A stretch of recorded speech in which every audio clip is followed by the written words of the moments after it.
Dear friends, इस question में क्या कहता है कि समस्याओं में रैखिक समीकरण का युग्म बनाइए। मतलब लाइन से कुछ समस्या दिया गया है, मतलब क्वेश्चन दिया गया है और उसमें सबसे पहले आपको रैखिक समीकरण का युग्म बनाना है और यदि उनका अस्तित्व हो तो विलोपन विधि से हल ज्ञात कीजिए।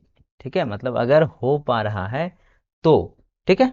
चलिए, यहाँ पे इंग्लिश में कहता है if we add 1 to the numerator and subtract 1 from the denominator, a fraction reduce to 1, it becomes 1 by 2 if we only add 1 to the denominator. What is the fraction? अंश में एक जोड़ दें और हर में एक घटा दें तो भिन्न एक में बदल जाता है।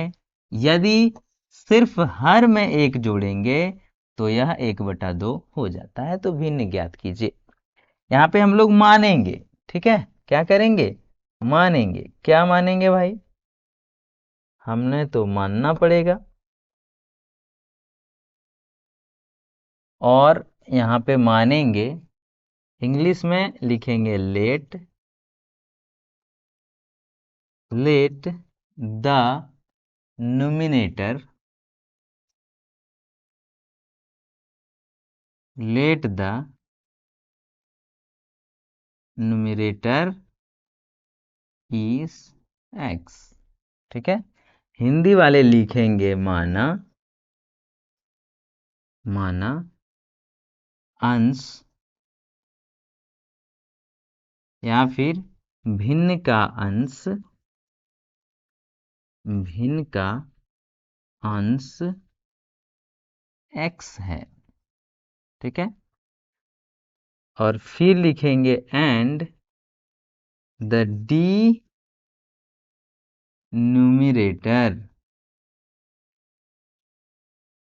ठीक है, हाँ, डिनोमिनेटर इज y।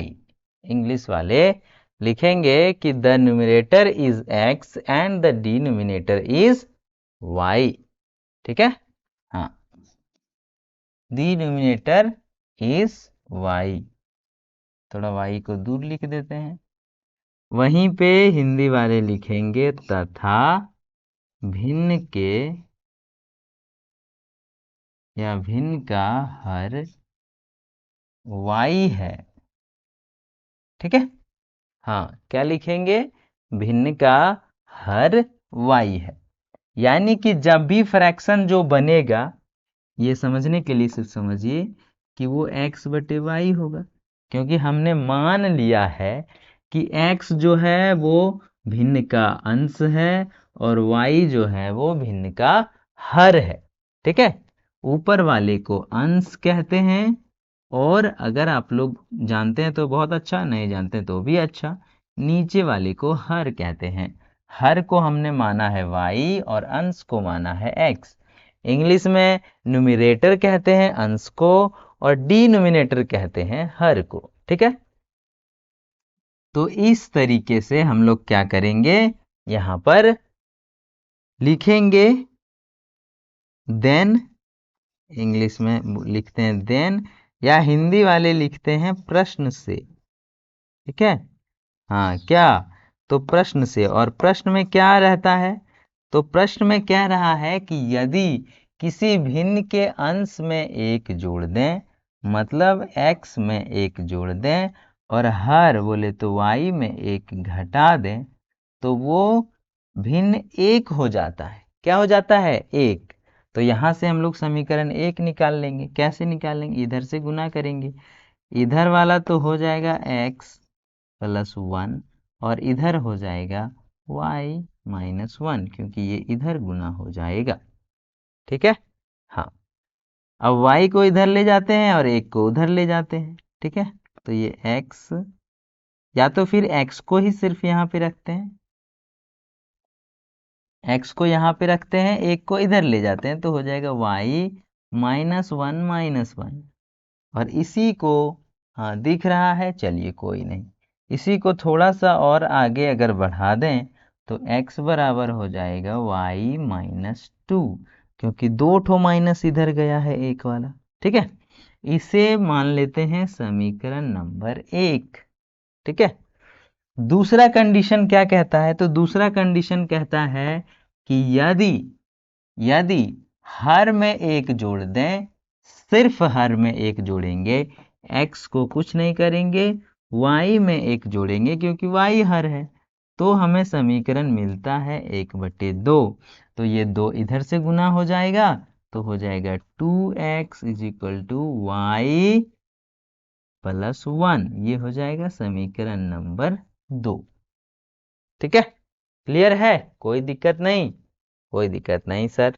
तो यहाँ पर हम लोग अब आगे आ जाएंगे कि समीकरण 1 का मान या x का मान, जो भी कहना है कह दीजिए, यहाँ पे x का भी मान निकल गया है। तो समीकरण 1 का मान समीकरण 2 में रखने पर इंग्लिश वाले क्या लिखेंगे? Putting the value of equation 1 in equation 2। ठीक है, लिख देते हैं, पुटिंग द वैल्यू ऑफ, अच्छा विलोपन विधि से हल करना है ना, तो हम लोगों को वैल्यू पुट नहीं करना है। क्या करना है? एक सामने सीधे सीधे रखना है। जैसे यहाँ पे हमें रखना है x बराबर y माइनस 2, एक ही जैसा दिखना चाहिए, और 2x = y प्लस 1, यही तो था। दोनों को क्या करेंगे? घटा देंगे, तो y खत्म हो जाएगा। ठीक है, हाँ, तो यहाँ पे लिखेंगे समीकरण 1 है और ये समीकरण 2 है, तो लिखेंगे बाय सब्ट्रैक्टिंग। ठीक है, हाँ, सीधा पूरा लिख देते हैं, सब्ट्रैक्टिंग इक्वेशन 1 इन इक्वेशन 2। समीकरण 2 में एक को घटाएंगे, समीकरण 2 में एक को घटाएंगे तो उल्टा हो जाएगा।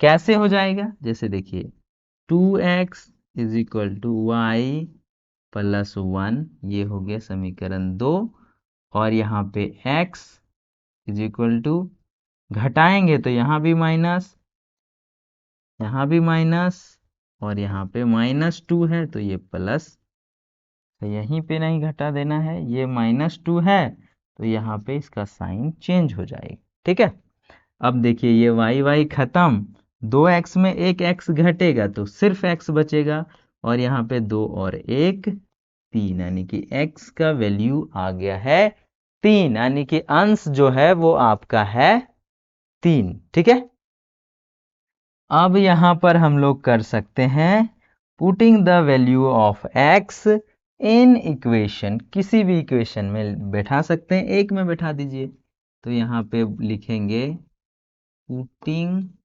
The value of x in equation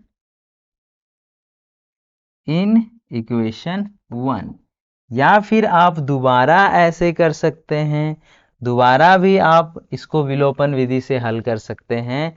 एक बार y को खत्म कर देंगे, ठीक है, तो वैसे भी निकल जाएगा। देखिए, तो यहां से अगर 1 का वैल्यू रख देते हैं इसमें,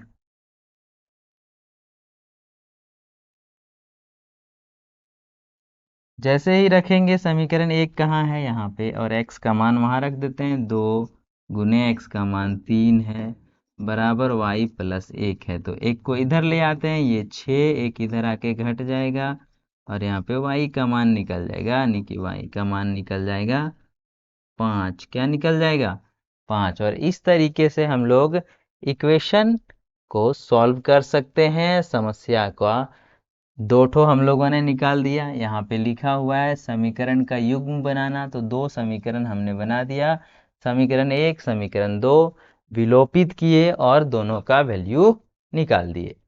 मिलेंगे नेक्स्ट वीडियो में अगला क्वेश्चन नंबर, यानी कि क्वेश्चन नंबर 2, क्वेश्चन नंबर 2 का दूसरा क्वेश्चन के साथ। और क्वेश्चन है कि 5 वर्ष पूर्व नूरी की आयु सोनू की आयु की 3 गुनी थी, यानी कि उम्र वाले क्वेश्चन के साथ फिर से मिलेंगे।